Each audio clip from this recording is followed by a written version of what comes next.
Bonjour, bonjour mes chers bien-aimés, bonjour. Nous sommes encore à cœur. Dieu veut faire du bien à nos cœurs parce que c'est du cœur que vient la vie. Les sources de la vie proviennent du cœur. Donc Dieu veut parler à nos cœurs pour transformer nos cœurs, transformer nos vies. Alléluia. Nous avons commencé un voyage avec le Seigneur, avec Lydie. Oui, Lydie veut nous communiquer quelque chose au travers des Écritures dans Actes le chapitre 16, versets 11 à 15. Lydie a été retrouvée par les apôtres dans la ville de Thyatire. Et quand ils ont rencontré cette femme, la Bible nous dit l'une d'elles, nommée Lydie, marchande de pourpre de la ville de Thyatire, était une femme craignant Dieu et elle écoutait le Seigneur lui ouvrit le cœur pour qu'elle fût attentive à ce que disait Paul. Donc, nous avons déjà vu cette femme qui craint Dieu. Tout se résume à son Dieu. Marcher pour que Dieu soit glorifié dans sa vie. Et elle prêtait son oreille à la voix de Dieu. Et aujourd'hui, nous allons voir que le Seigneur lui ouvrit le cœur pour qu'elle soit attentive à ce que disait Paul. Alléluia.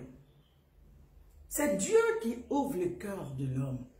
C'est Dieu qui rend le cœur sensible. Alléluia. Ce qu'elle avait à faire, elle devait se disposer à la voix de Dieu. Elle s'est disposée. Elle prêtait son oreille. Et maintenant, pour que le cœur soit encore sensible, Dieu vient donner sa touche. Dieu vient communiquer le surnaturel. Nous voyons l'histoire de Moïse. Quand il s'est retrouvé au buisson ardent, la Bible dit que il s'approchait pour voir que ce buisson ne se consumait pas. C'était quelque chose d'extraordinaire qu'il n'avait jamais vu. Et au fur et à mesure qu'il s'approchait du buisson, le Seigneur s'est rendu compte que cet homme était disposé à voir quelque chose. Il était focalisé, il était sensible. Toute son attention était pour voir ce qui s'est passé. Donc en cela, la Bible dit que Dieu a libéré la parole. La parole est sortie du milieu du buisson. La parole est sortie, alléluia. Donc il pouvait maintenant écouter. Donc ici, nous voyons que Dieu ouvre le cœur de Lydie. Dieu rend le cœur de Lydie sensible pour que la parole tombe dans une bonne sémence.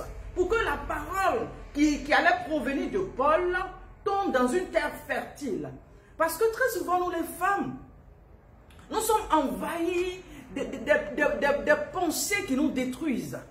Il y a des femmes qui ont été blessées dans le cœur, qui ont été blessées dans le passé, qui fait que ce cœur n'est pas fertile, ce cœur est comme un cœur rocailleux, un cœur rempli de soucis, un cœur rempli d'angoisse, un cœur qui est chargé. Donc quand un cœur chargé, la parole ne peut pas descendre. Voilà pourquoi Dieu nous demande à nous, c'est notre devoir, de garder notre cœur plus que toute autre chose. Ne laisse pas les choses demeurer dans ton cœur. Il faut évacuer. S'il y a des choses encore dans ton cœur en ce jour, je t'encourage à évacuer, libère ton cœur, décharge ton cœur. Laisse le Seigneur te guérir, laisse le Seigneur répandre sa vie. Parce que la parole que la femme Lydie va recevoir, dans cette parole, il y a la guérison. La parole est un remède. La parole guérit. Alléluia. Il n'y a pas de maladie qui ne peut pas être guérie par la parole. Voilà pourquoi le Seigneur nous dit, il fait venir sa parole. La parole est venue pour guérir. Il dit, il envoie sa parole pour guérir. La parole de Dieu vient pour guérir. La parole de Dieu vient pour restaurer. Nous voyons que le Seigneur s'est donné sur la croix. Il dit, par ses maîtrisures, nous sommes guéris. Donc ce cœur-là a besoin de recevoir la vie. Qu'est-ce que tu as emmagasiné dans ton cœur jusque-là? Qui est en train de te faire mourir? Qui fait que les ténèbres sont autour de toi?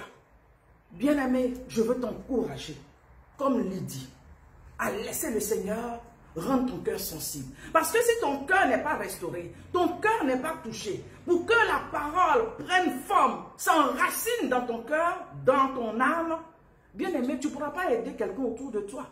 Tu ne pourras pas. Parce que très souvent, on se dit que je veux que le cœur de mon mari soit changé. Ou bien, des fois, il y a des sœurs qui veulent s'engager avec des gens que, bon, si moi, je suis chrétienne, s'il m'engage avec lui, il pourra changer, j'ai changé son cœur. Ma sœur, tu ne peux pas changer le cœur d'un homme. Le cœur d'un homme, tu ne peux pas le changer. Non, parce que c'est Dieu qui change les cœurs. Oui, dans Ézéchiel, pardon, chapitre 36, verset 26, la Bible dit quoi? Que Dieu donne un cœur nouveau. C'est Dieu qui peut donner un cœur nouveau. C'est Dieu qui peut changer le cœur d'une personne. Et puis il dit que c'est lui qui donne un esprit nouveau et il transforme le cœur de pierre en cœur de chair. Donc c'est le Seigneur qui peut faire cette chirurgie. Ça là, ça dépasse l'entendement humain. L'homme ne peut pas le faire. Tu ne peux pas le faire, ma soeur. Tu ne peux pas changer le cœur d'un homme, tu ne peux pas. Toi-même, ton cœur là, est-ce que tu arrives à changer? Il y a des fois, il y a des rancunes qui sont dans le cœur, il faut évacuer. Il y a des fois même, tu as du mal à pardonner, tu as du mal à laisser tomber des choses. Et la Bible nous dit de ne pas laisser le soleil se coucher sur notre colère. Mais parfois, le soleil s'est couché plusieurs fois. Le soleil même s'est couché, a fait des mois, a fait des années sur des colères. Donc le temps est venu pour évacuer. Pour évacuer, il faut t'épurer par la parole. Laisse la parole t'épurer. Laisse la parole pénétrer en toi. Laisse la parole prendre racine. Laisse cette parole croître. C'est en cela que tu vas vivre, tu vas rayonner, tu vas voir que tu seras illuminé, tu seras glorieuse. Alléluia. Femme, Dieu voit en toi une perle. Dieu a déposé en toi des valeurs. Que ces valeurs ne soient pas étouffées par les circonstances de la vie, mais que la vie de Lydie nous enseigne. Alléluia. Dieu a ouvert son cœur. Dieu a ouvert son cœur pour que ce cœur soit sensible. Soit captivé par la parole de vie, par la parole de gloire. Alléluia. Que la parole te fasse du bien. Que la parole fasse du bien à quelqu'un à côté. C'est sur ces notes que je vais te laisser aujourd'hui. Alléluia. Il prie avec ces paroles. Que Dieu transforme ton cœur. Que l'Esprit de Dieu te visite. Que la gloire de Dieu t'inonde. Que la visitation de Dieu soit ton partage. Que l'amour de Dieu t'inonde. Je prie que ce qui était difficile, que par la parole de Dieu, tout soit renversé. Alléluia. Que les murailles qui se sont dressées autour de ta vie, que la parole de Dieu vienne renverser ces choses-là. Alléluia. Que Dieu te rende légère. Que Dieu te rende légère. Et que tu passes un moment de victoire. Alléluia. Beaucoup de temps, l'ennemi a demeuré, a régné. Mais c'est un temps de victoire. Je proclame un temps de victoire. Je proclame un temps de victoire. Tu auras une vie de prière. Tu auras une vie de méditation. Tu auras une vie de victoire, de célébration. Que Dieu te bénisse. On se dit à bientôt, à cœur à cœur.